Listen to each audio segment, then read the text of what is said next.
Moving on to the next question. In the spring, the Vice President for Finance is inundated with the task of student org funding, having to connect information from COSO, funding eligibility, and historical finances. What do you propose to make this process simpler for organizations, the VPF, and all the other parties involved? We'll start with Robert. Can you repeat that? So the process of connecting COSO, funding eligibility, that whole process of groups receiving funding. Okay. Are there any ways that you can change that to make that better? Okay, absolutely. Currently, if a group if a new organization is seeking funding on campus, they first need to be COSO recognized. And the problem with that is they need to be COSO recognized in the fall because it's so that they can apply for a budget in the spring. And what happens is they need to have like a constitution and bylaws, and that's what COSO goes through and make sure it's all up to par. So working individually with those organizations so that they can get that their constitution and bylaws in on time, like in the fall, so that they can apply for that is very important. Because it's almost pointless to get in the spring, because then you might as well have waited till the next fall.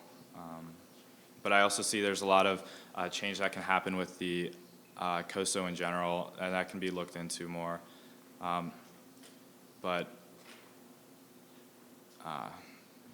Yeah, amendments, that would have to be discussed, like in Senate, GSA.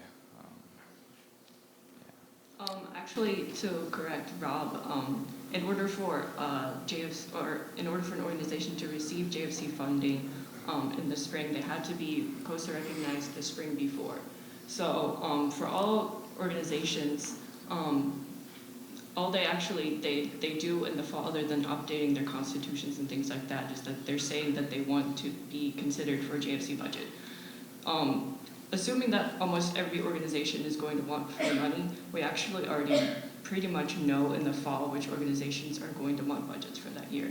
So that means that there's really no reason why the JFC process can't start much earlier than it usually does. Usually the JFC slate is decided maybe about midway through the fall semester. We meet a couple of times so that the new people can kind of be more familiarized with the process. This year we did the audit and things like that.